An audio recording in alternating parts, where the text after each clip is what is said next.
Bonjour tout le monde.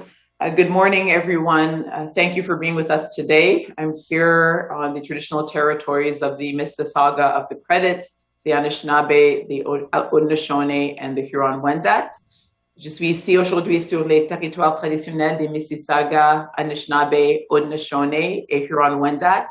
And I'm very pleased to have our special guest with us today during National Mental Health Week to discuss the state of mental health here in Canada, pre-pandemic, during this pandemic, and post-pandemic as well. And I'm so grateful for them to have taken the time to be with us. This is an important conversation that we're having, and we're certainly going to be having more of these. Many of well, certainly myself and Jenica as politicians, and I'm sure all of the panelists as well, have heard anecdotally what has been confirmed through studies and surveys throughout this moment, which is that we are really facing a mental health crisis, one that existed before the pandemic, but has only been exacerbated by it, and that we have to prepare now to address now and prepare to deal with after the pandemic as well. And that is what I hear in my conversations with the community and with youth, that this is really one of the top preoccupations that they have. And you may have seen that over the last couple of days that there was a recent study published by Ipsos, the first in 2 years for them, polling Canadians on mental health. And the news is very stark. It confirms, again, what we have heard anecdotally, which is that the number of Canadians that are experiencing some combination of debilitating stress, hopeless depression, consideration of suicide or self-harm has increased dramatically. And in the case of this poll, they reported an increase from 33% to 50% this year. They also reported that nearly 1 in 10 Canadians seriously considered suicide or self-harm several times over the past year, and that at 13% have considered suicide at least once. We know the pandemic has disproportionately impacted low-income Canadians in many different ways. One of them is also their mental health, with a far larger proportion of those making less than $40,000 a year considered to be high risk when compared to other groups. And then for youth, as I said, when I speak with youth, they tell me that this is one of their top, a couple of concerns.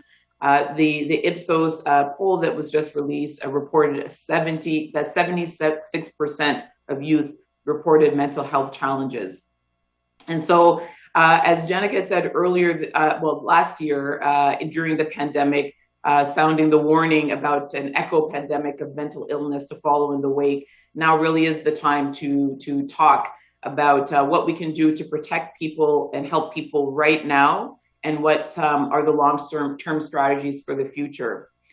Alors, dans cette semaine de la santé mentale, c'est très important de souligner qu'il y a une crise qui est en train de dérouler à travers notre pays.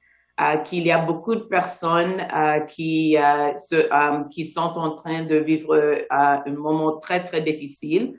Le sondage vient juste d'être publié par Ipsos confirme que le nombre de Canadiens qui ont connu une combinaison de stress débilitant, de dépression désespérée et de prise en compte de suicide ou de l'automutilation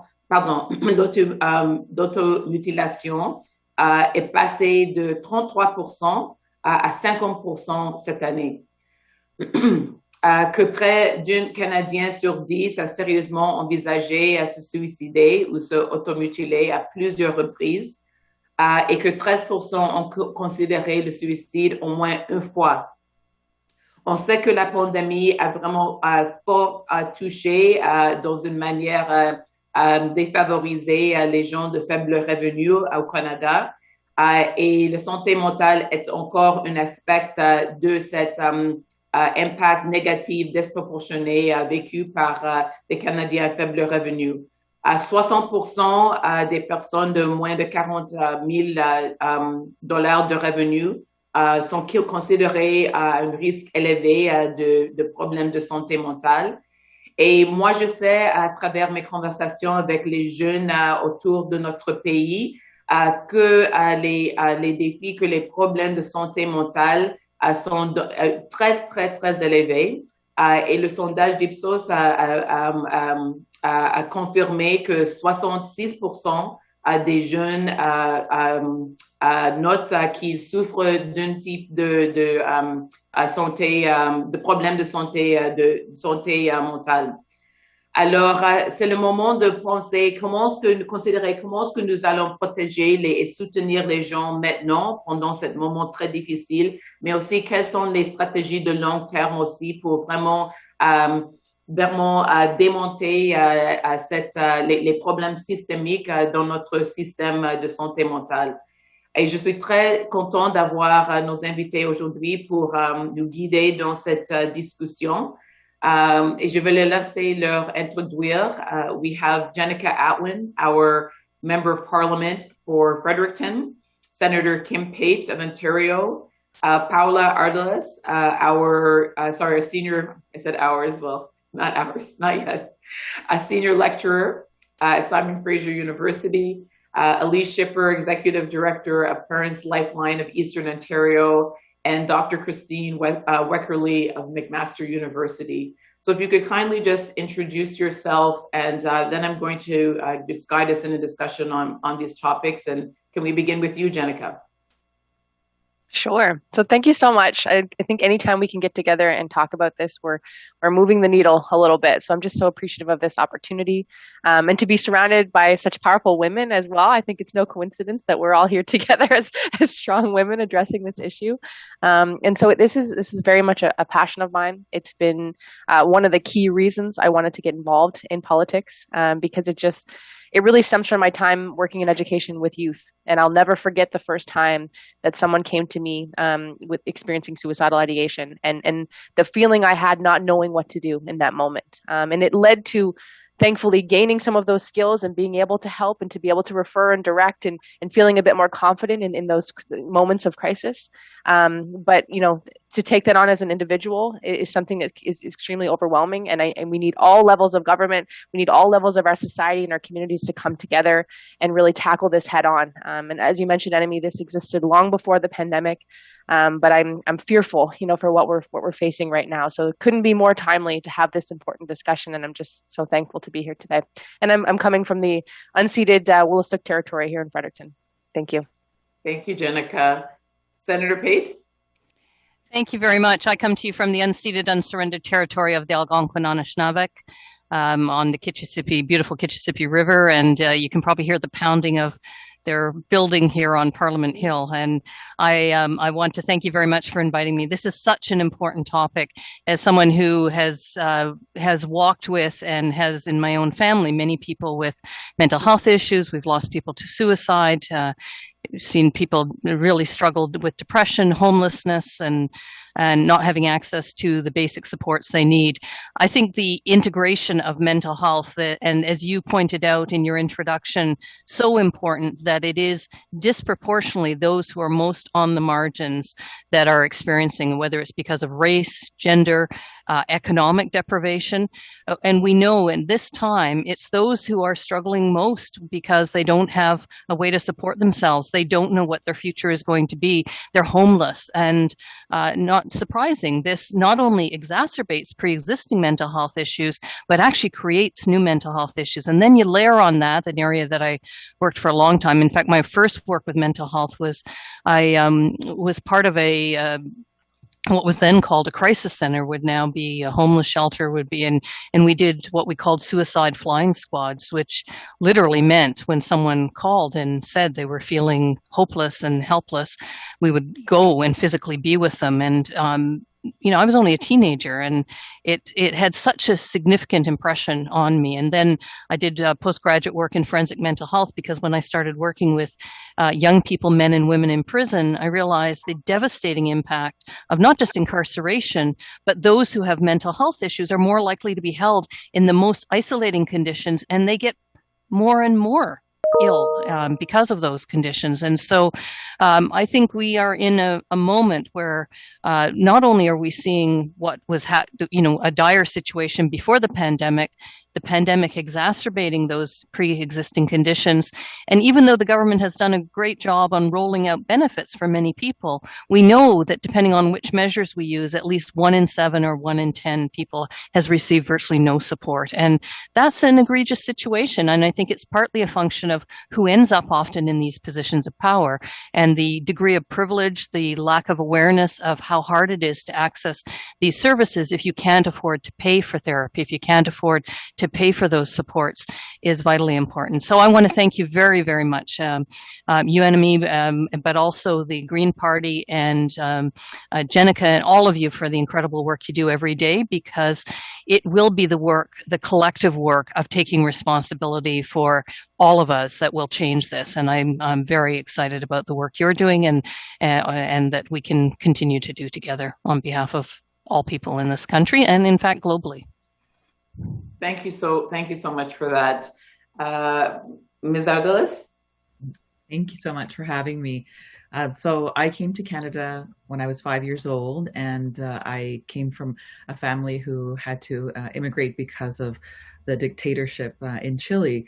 So that experience growing up and seeing how the impact of trauma from that pre-migration period had on my community, and also the post-migration issues in terms of learning to become part of this society, had lots of challenges. And so I got to experience that at a very young age. And what was really incredible was to see the challenges, but also the incredible resilience of my community and the diaspora. And I started to notice that and became really fascinated with the whole issue of how can we think about mental health, not just from the perspective of mental illness, but how do we actually produce a good mental health so that we can all have opportunities to flourish. And so that's really the vision that I hold, and ended up stumbling upon a career in public health, which really does align with that vision in terms of making sure that we all have the supports in place, whether it's employment, whether it's education or housing, that are really the foundations, the preconditions to actually have that good mental health. So I'm really, really honored to be here and contribute to this conversation. Thank you so much. Ms. Schipper?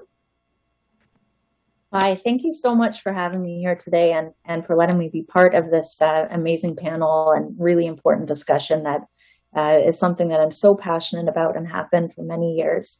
I'm here today as the executive director of PLEO, which is a nonprofit organization that supports parents whose children to age 25 are struggling with mental health or addiction or behavioral challenges. So my day-to-day work is really immersed in what these families are experiencing as their children are struggling, as they're at risk of death or chronic suffering, or as they're just discovering that things are not okay and they don't know where to go, they don't know where to turn for help. But I came into this position after a personal family experience of discovering kind of the ravages to a whole family of mental health suffering. And I also come to this discussion as a mom, concerned about my own child's well-being and my child's friends and all of the kids in our neighborhood and all of the parents in our neighborhood who are trying to weather what has been a marathon crisis on top of a crisis that already existed before in mental health. My experience in this field has been very much with the people who are struggling, but also with people who are doing something about it. So while I live in the urgency and I see how devastating it is and how tragic it is and how scary it is for anyone who sees what the statistics are or has experienced this firsthand, I've also seen how incredible it is when people who have been touched by this do something about it and create innovations and bring communities together and put their passions to good work and create interventions that work and interventions that care about people and parents or youth or whoever who has been touched by this say, what we're doing right now isn't good enough. We believe that everybody should have a chance to flourish. And so I'm hopeful about that spirit and the pockets of that initiative and innovation that are happening all throughout the country, and that even though what we'll talk about today is scary and devastating, there is so much hope and so much possibility for what we can do about it. Thank you so much. Dr. Weckerly.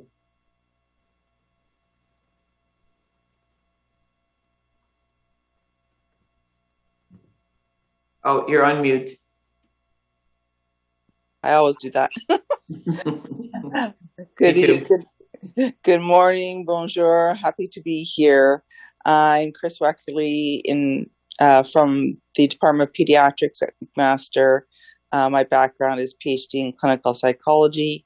I'm a scientist and also affiliated with the Offer Center for Child Studies.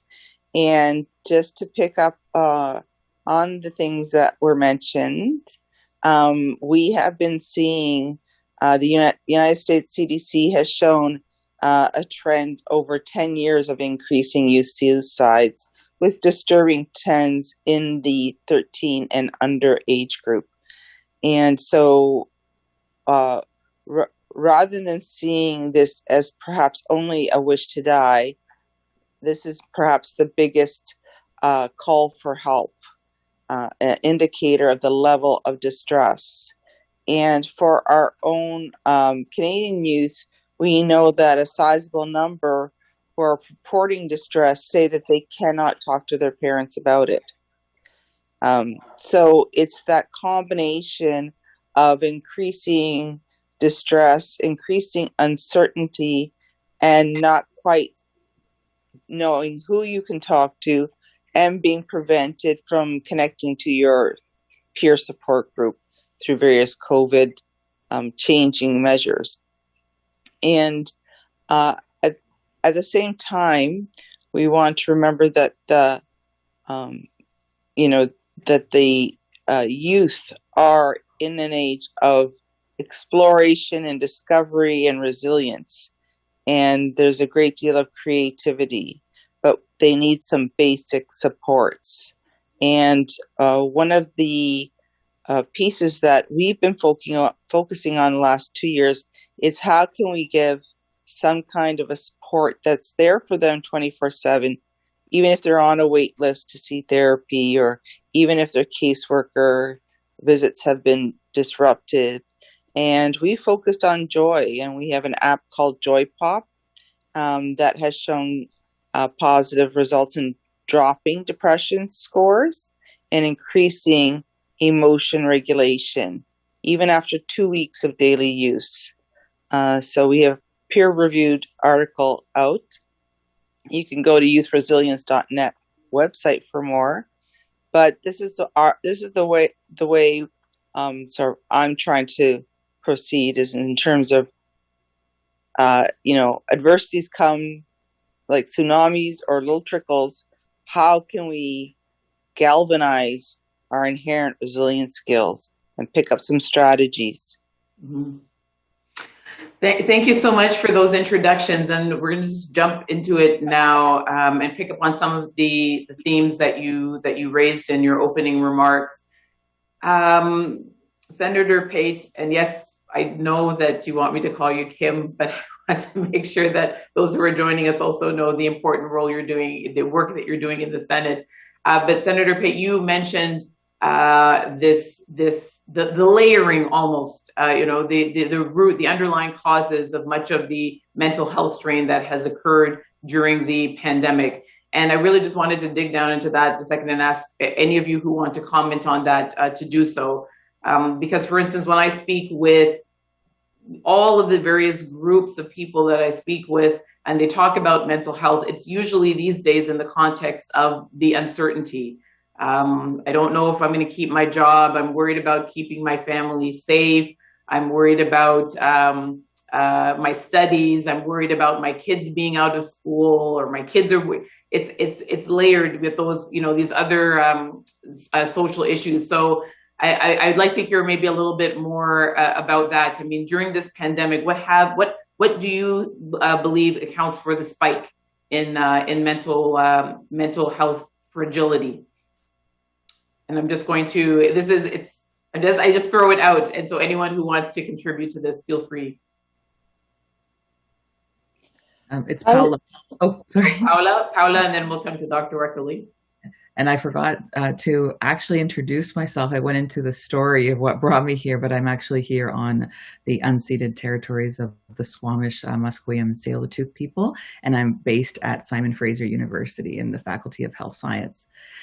So I think that one of the things that I've noted just in the conversation is that I'm part of a global working group, the International Union for Health Education, Health Promotion, and we just put out a position statement which actually really matched the points that you just spoke to, and some of the issues were around the far-reaching economic consequences of for example, the rising rate of unemployment, which of course we all can understand the incredible financial stress that has caused. I would say particularly for those who have not had the ability to actually stay at home, and not having paid work days, I think is really a fundamental issue that we need to address immediately if we, first of all, want to get out of this pandemic, but second, if we actually want to address the issues of inequities in this country. And the other one that I wanted to point out is the issue around isolation. So when I mentioned earlier, one of the most important strategies in terms of promoting that good health that I mentioned earlier is actually the issue of social inclusion and community connection. And so, of course, because of the lockdown mandates and all the measures that we've needed to put in place to keep us safe, that has, of course, had the other consequences of now feeling much more disconnected from others. Many people, especially those, of course, we've heard about the elders living in the long-term care homes and the experiences of not having somebody touch them in over a year, of course, is going to have a really incredible detrimental impact on their mental health. And then, from the education sector, I am also a parent. I've also witnessed those challenges in terms of even the uncertainty, like, are we actually going to be able to finish school? Are we going to have to, work from home? All of those uncertainties right now, I think, have really exacerbated the issues. And the last one that I want to mention, because I think it's also one that often gets neglected, but is actually rising, unfortunately, is the issues around gender-based and family violence, which, of course, is another huge factor that is part of the increase that we see in the mental health issues in our communities. And Dr. Reckley? Yes, just to pick up on that, we know now from the literature that there is increased risk for domestic violence. We also know that there is increased concern about child abuse and neglect, particularly with infants. The child abuse and neglect concerns is strong. And those normal protectors, school, pediatricians or family physicians, doing Zoom calls don't necessarily have as good an opportunity because you need to speak in privately with the person.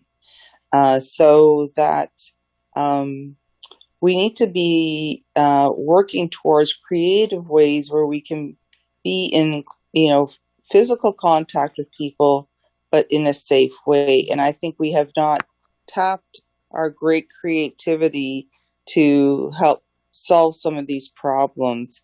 And we can look to other places that have done some innovations.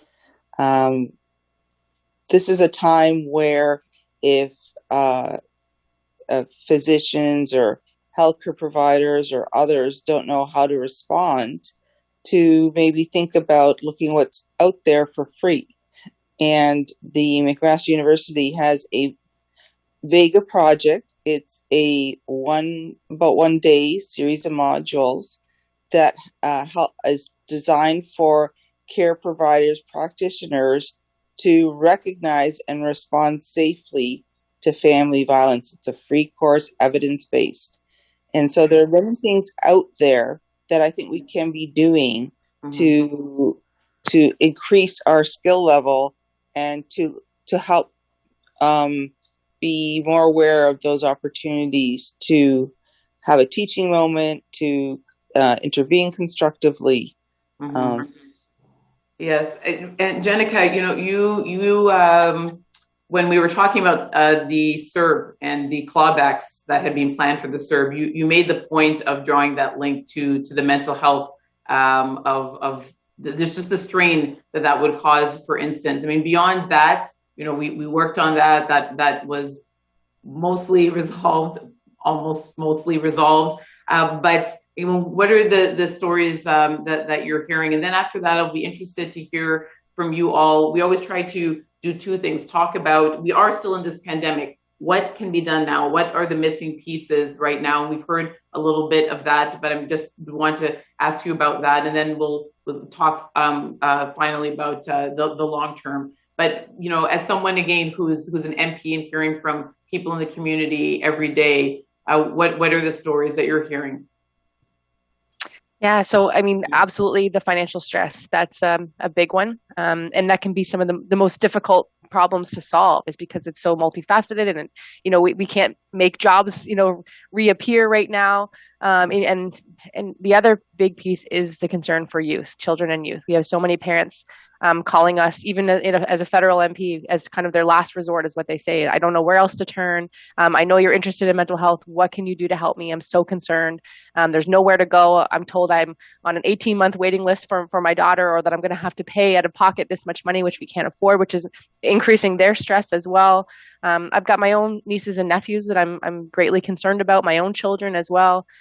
And it's that social regulation piece too, just they're regular people who are there to kind of keep them grounded and, to keep them more balanced. It's just they don't have that access point. And I'm not sure, what the data would suggest around this, but I do have concerns around social media as well. And I know right now it's kind of the thing we have to, to occupy our time. And so many children and youth are turning to it for their boredom. But I'm worried about kind of the doom scrolling, or getting bogged down in all the negativity and just all of the darkness that can bring. And so I have concern about where that's headed, and the long-term trends associated with that as well. So I'm by far not an expert in that field, but I've just been noticing. I'm just, and my recommendations to my niece, for example, anytime she's kind of, struggling a little bit, I'm like, have you taken a break, just from social media for a little while, and just connect with the real people around you, and have these conversations. And even here on the East Coast, where we've been so fortunate. So thankfully, our kiddos are still in school right now for the moment here in New Brunswick, but that's the added piece, to have children out of school. Not even just with that other, adult, that teacher-student relationship is so important. The other adults, in the buildings that will be so helpful, guidance counselors, gym teachers, anyone that they're going to be interacting with, and of course their peer group. So I'm just, that's my great concern. And that's very much what we're hearing from parents that call into our office again is, just what do I do? They're at a loss, and when we know the resources are so limited. But I do have to hold on to that hope piece as well, in that I really believe the solutions exist, because I've had the pleasure of meeting with so many incredible not-for-profits and organizations, and they have incredible models and plans and pilots ready to roll out, but it always seems to be a funding issue. So that's really where I hope to play a role, to advocate for that more consistent funding on an increased basis that's based on need. So there's so many ways that we can go about this, but it's just nice to have these conversations so we can kind of get everyone out of our silos as well, because I think all of getting those experts together and really putting our money where our mouth is, I think, is an important piece to this. Yeah. So turning now then to this moment, and continuing to talk in this very holistic, interconnected way, what will make the biggest difference at this moment in terms of improving the mental health of people in Canada? What is the combination, the prescriptive combination of things that we could suggest? With investments, yes, but the rest as well. Senator Pate, do you have any thoughts on that? I do. And I think, I knew you would.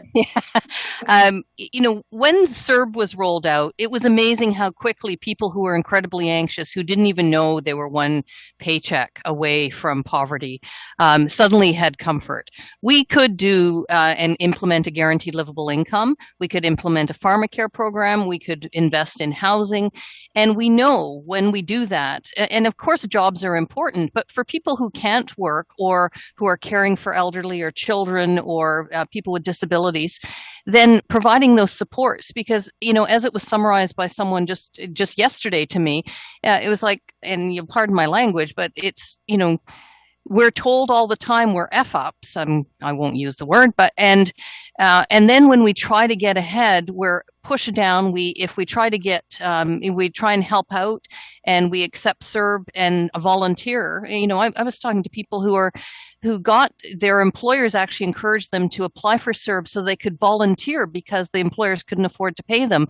And then they get characterized as layabouts because they're not going to work. Well, they are going to work, but we don't amplify the types of incredible, innovative ways that people got together and helped each other during this period. And I think we can do that. And, my mom died in long-term care during this period. It was awful to, and it was essentially, as was already raised, because we couldn't get in. And, the fact that long-term care relies on a business model that presumes family members will be helping take care of people is part of the problem. That's how, she didn't die of COVID, but she got a sore that got out of control and wasn't noticed and otherwise would have been. And she wasn't in these multi-million-dollar homes, but she was in a good home. My family is working class background, and so but she was in a decent home and was well taken care of.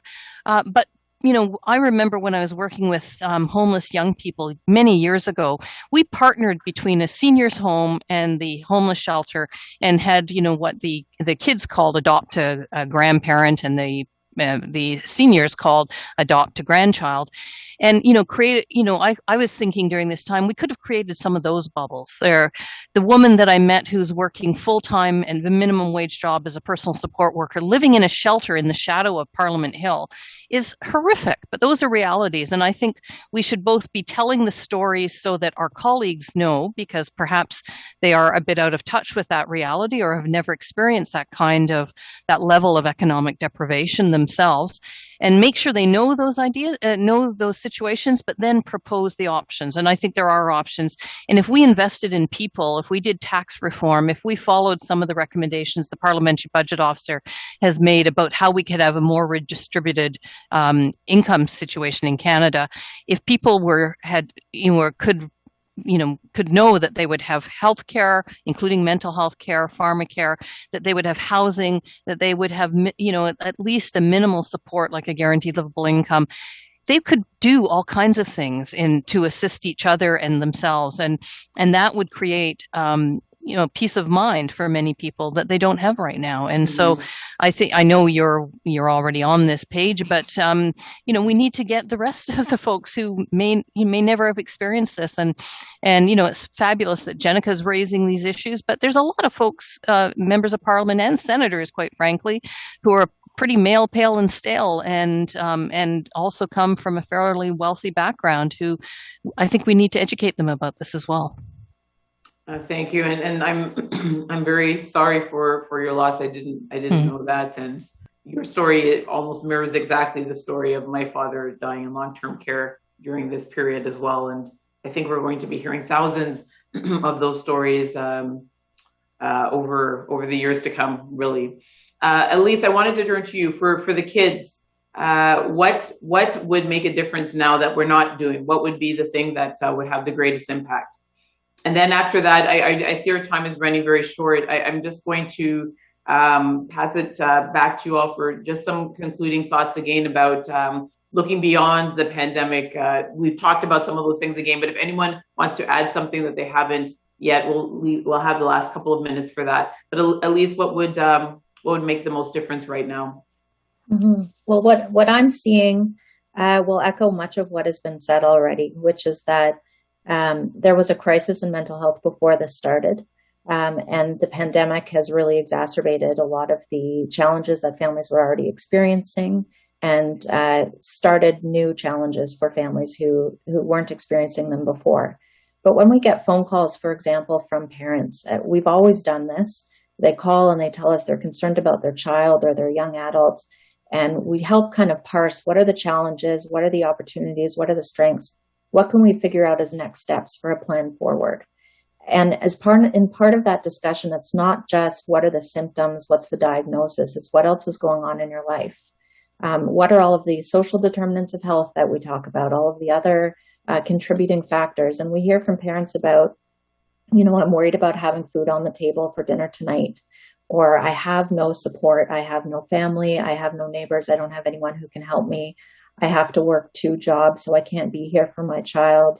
I keep getting calls from school that they're getting kicked out because they don't know how to deal with them there, but I don't have time to support them at home or to go in and have meetings with the staff, or they won't listen to me because of how I look or what my accent is, or because of, what credentials I may have or not have. So that there's a whole bigger picture of all of the different things that are contributing to a lack of mental health. And I appreciate that when all of you have talked about what we have to do. It's not just about the mental health issues. It's about making sure that people have a livable income, that they have access to nature and green space, that they have education that is culturally appropriate and safe space. I think some of the things that have been really, impacting kids right now are the lack of people whose eyes light up when they walk into the room, either because they don't have those people right now, their bubbles are so small, or because everyone is so tired and burnt out themselves.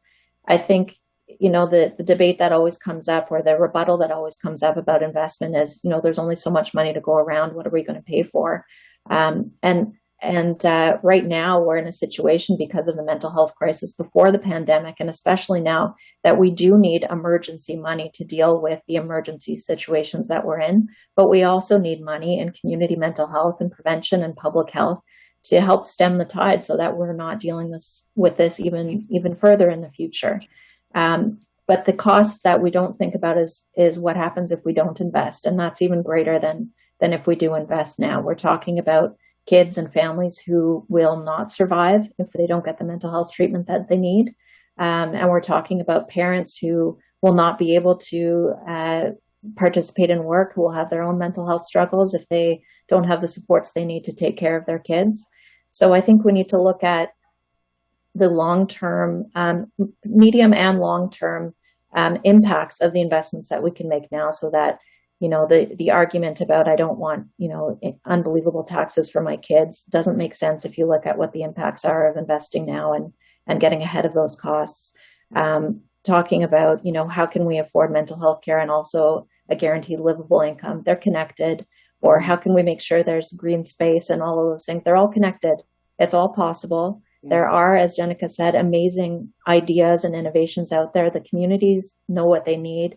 Parents and youth, they know what they need. You ask them, they will tell you. You can find things that are working. The information is there. The will is there. We just need a partnership between the people and the communities and government to make it happen, and to say, we expect that everybody gets to flourish. That's our expectation for everybody. We don't accept anything less. Yeah. Thank you very, very much. And really, thank you so much for that. I've done panels with a couple of our guests before. And so the point that you make, they also make about the cost of inaction, that it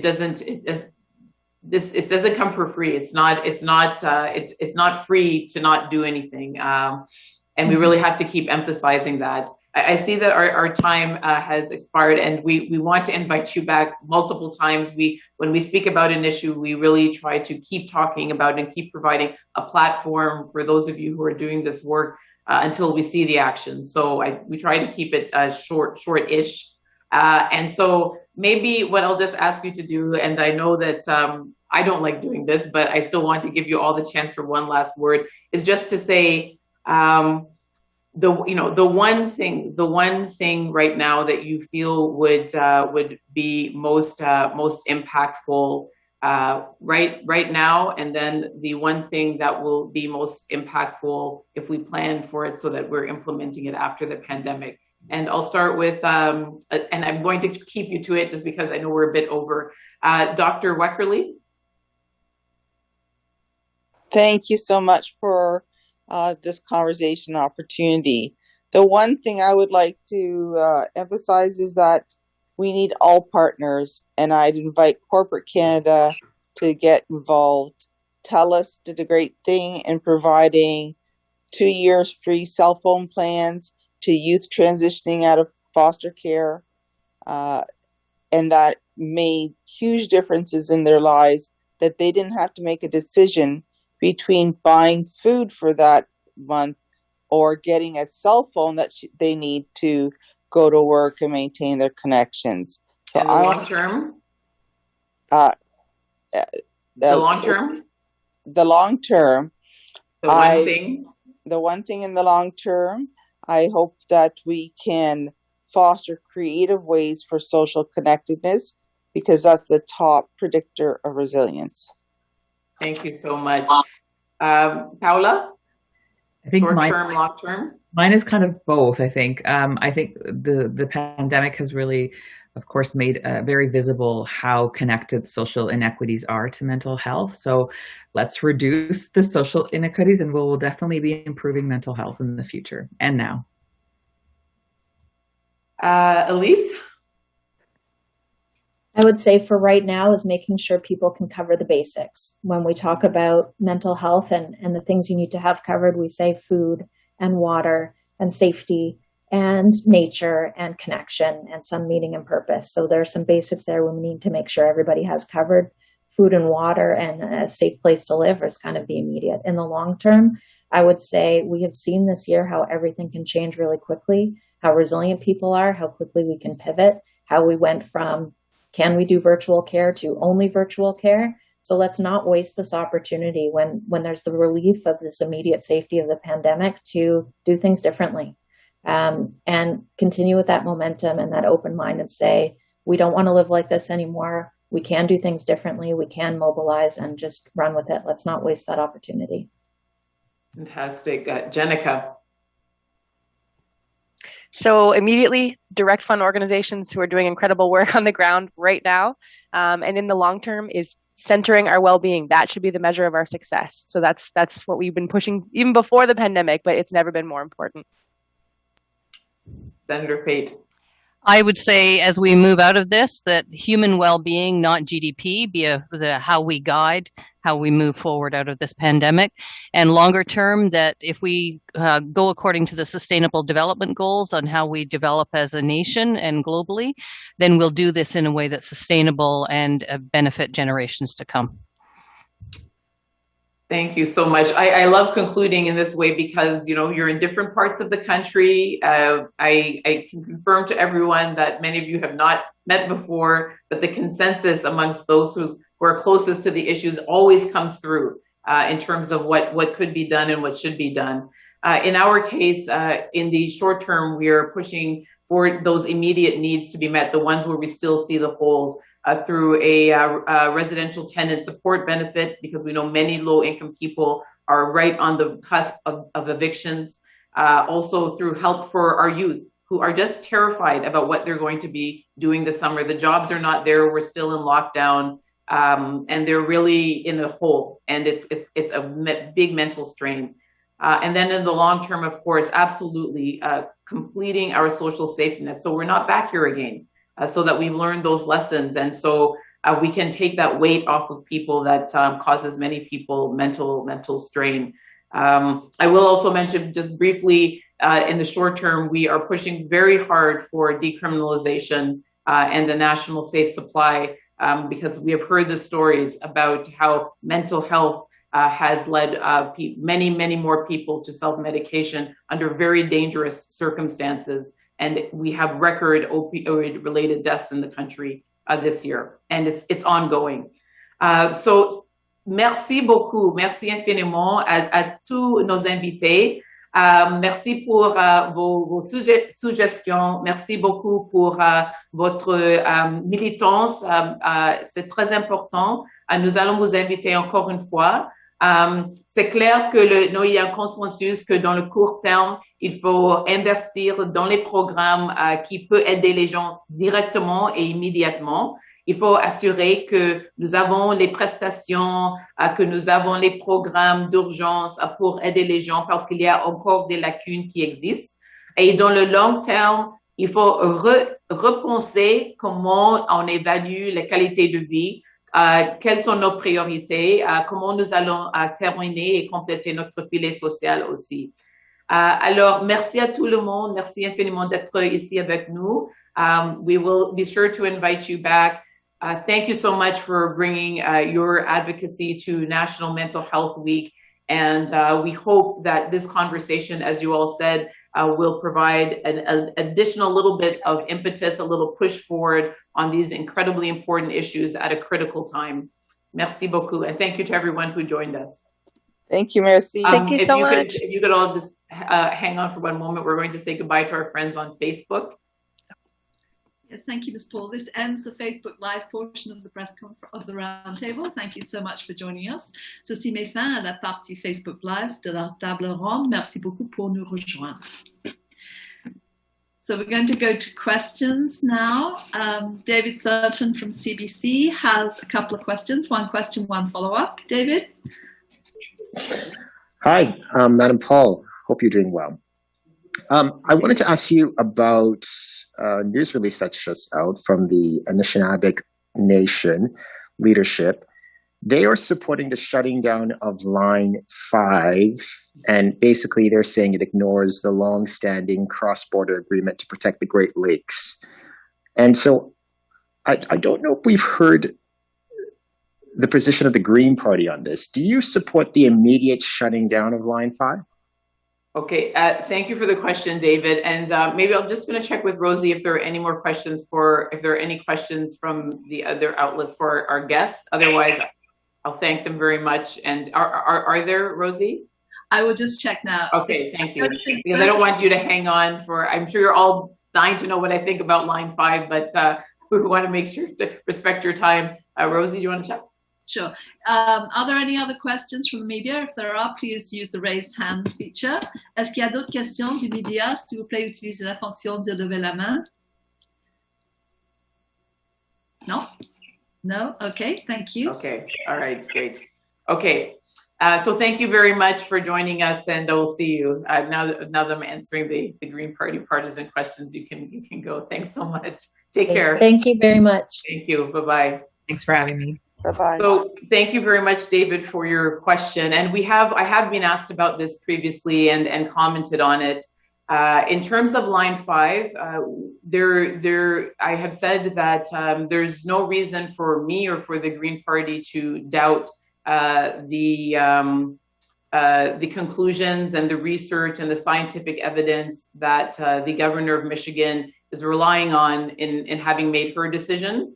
As we know, the line is very old. It is unprotected. It is dented in places. It is aging in places, and she is quite concerned as a result of it that it could be. It is at great risk for leaks. That it could be a catastrophic event for our Great Lakes. And so I'm sure that she's given that a great deal of thought. It obviously has profound economic implications for her state. And so we accept her decision with respect to Line 5. So you do support the immediate shutdown. She's calling for a shutdown, I believe, next week. It's before the courts. Is that something that you support right now? Or is that something that, you would support maybe in a couple of years or, not immediately? Yeah. So what I have said is that I accept and defer to the decision of the governor of Michigan. If she believes that this is in the best interest of not only her, the people in her state, but the people in Canada as well, if she believes that this is what has to be done to protect our Great Lakes, then that is as I said, I defer to her. I don't have any reason to question her judgment on that. So if she believes that this is the best course of action, then we defer to her on that. What about the interests of the people of Ontario and Quebec and, of course, Alberta, where the product is coming from? Do you think it's in the best interest of these provinces and the country as a whole? Well, we all have an interest in protecting our Great Lakes. There's no question that a leak from Line 5, and we haven't had a catastrophic leak yet, but of course that risk remains until the line can be better protected given its age.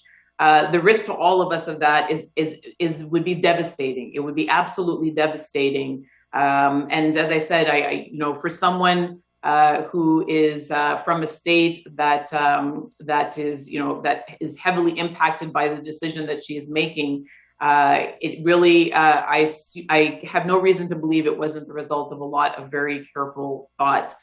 And so, in the case of our party, what we always want to do is to propose solutions. And we have already begun to reach out to various experts, those who are following Line 5 most closely, to talk about exactly how we can limit the impact. We're very aware of what it might mean for Ontario, for people in Canada, and we want to talk about how we can limit it. But I don't want anyone to believe that these are binary choices, that either we put our Great Lakes at risk, that we continue to use a pipeline that is beyond its useful life in its current state, or we protect jobs and the economy. Those binary choices are false. We should be investing our time now in figuring out how we can ensure that we get access to our energy needs in a safe and sustainable way. Thank you, Ms. Paul. That's all we have time for today, and this now ends the roundtable for today. Thank you, David, for your question. Thank you, Ms. Atwin, for being here, and Ms. Paul. Merci beaucoup à tout le monde pour nous rejoindre. Ceci met fin à la table ronde d'aujourd'hui. Au revoir. Merci beaucoup. Thank you very much.